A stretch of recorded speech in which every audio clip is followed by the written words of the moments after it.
hard to tell from that angle. Yeah. We talked about it earlier. The way it's been explained to us is if there's a hand slap after the ball's released, and it's purely hand on hand, not on arm or anything else. Review, we have an unsuccessful challenge. We have a normal drift of the leg by the shooter, and the distance covered by the defender is a defensive foul. We have one free throw, and we will play off that. What they were looking at was the tangle of the legs. So there was not a foul up top as we anticipated, but the tangle of the legs did warrant the foul. I agree with that. So what a big play here for the Heat, which trailed by 4, and now Rozier, an excellent free throw shooter, can tie this game from the line. Kansas played a really tough game tonight. It was really hard. 1:24 remains as Tristan Thompson talks things out with J.B. Bickerstaff. JB's job has not been an easy one this season, No, Brett. it's not. He's coached his rear end off. I think J.B. Bickerstaff has done an amazing job with this basketball team. I mean, he's had to change his lineup every week to accommodate just whatever he has and try to win games. We are tied at 100. The Cavs had to use a timeout. Whoa, as Niang almost had that ball go off his body as Okoro fed it there. Back it goes to Okoro. I started to say the Cavs have only one timeout left after they had to use one for that coach's challenge. Cavs now are late in the shot clock. LeVert to get inside, and the Cavs run out of time. Whoa, boy.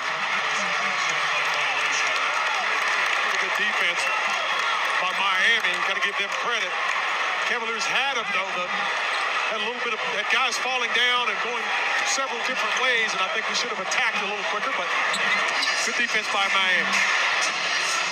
The start of the possession didn't help either with the near turnover. Sort of scrambling. Here's Rozier. Off it goes to Butler. He has 10 to shoot. Butler works on LeVert. He'll throw on the brakes. Got tangled up by LeVert. Elevates, fires, and scores. Jimmy Butler gives the Heat a 102-100 lead. Well, he didn't panic at all. Jimmy Butler didn't. Cavs had him, too. They got him tangled up. Could have got the hands on that basketball. Now you got to come back.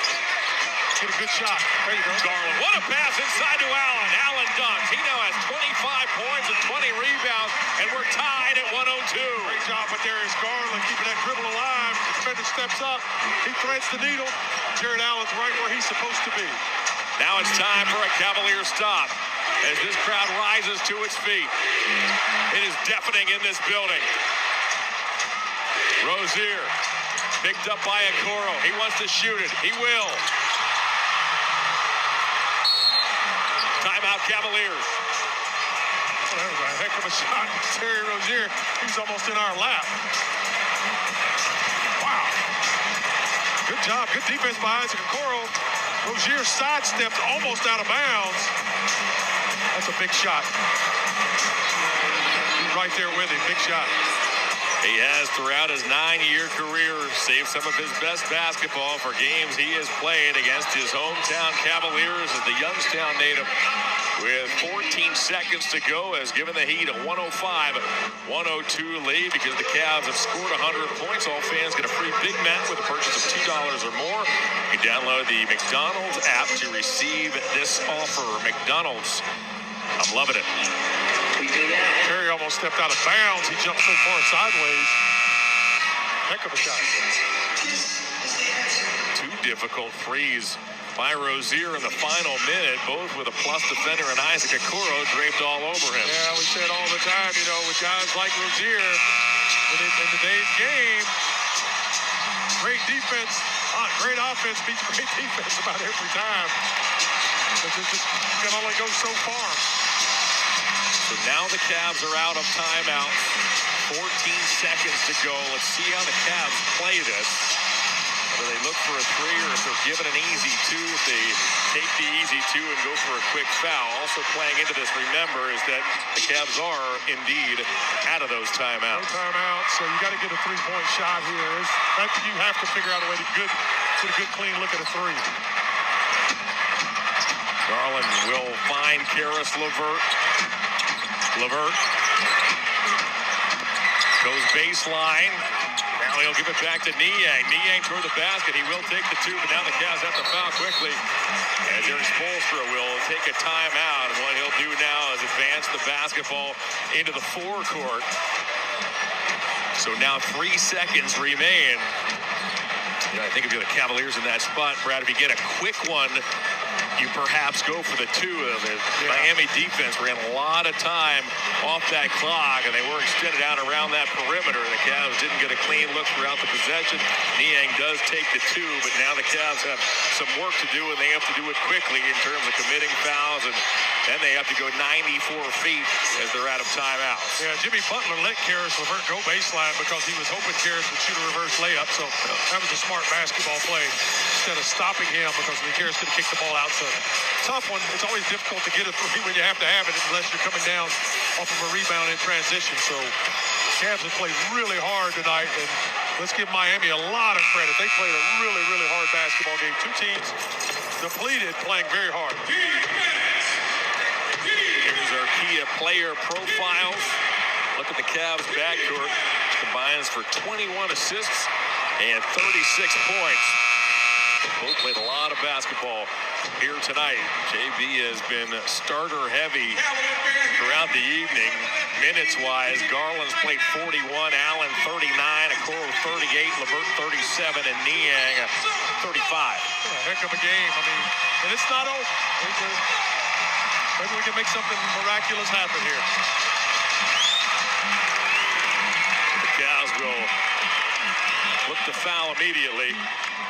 And again, having to go the length of the floor, they cannot afford for any extra seconds to run off this clock as Rozier gets fouled with 2.8 to go. So now Rozier will shoot free throws. Isaac checks on a camera person down there along the baseline. Rozier misses these free throws, and we throw a full court 69-footer, just like Max Strus's 59-footer, to win this game. Just that easy. Here's Rozier, 22 points tonight. His first one is good. There's a look at former Heat wing Max Strus. Strus has missed the last handful of games as he is one of the Cavaliers starters dealing with an injury. Strus is a big reason why the Heat were able to do what they did last season in the playoffs. Here's the second by Rozier. Sam Merrill's in the game, another long-range threat. So now the Cavs, remember, the clock doesn't start until the ball is touched, so they can fire this one down the floor. See if they can get a look. Here with 2 seconds to go. Niang will throw it into the air. It goes to Allen. He'll dump off to Garland. Garland double clutches! And this one is over. The Miami Heat come to town and beat the Cavs by the final of 107-104. They did have a design play set up as Niang threw it ahead to the 7-footer in Jared Allen. Allen then dumped off to Garland. The exchange wasn't crisp. Garland dropped it, had a double clutch, and whoop, man, he came that close. Really close to making that shot. The Cavaliers played extremely hard. They fought back into this game. Just a couple of turnovers early on just kind of hurt the Cavaliers long term. The Cavaliers get a 25-point, 20-rebound performance from Jared Allen. Caris LeVert goes for 16 points and 12 assists.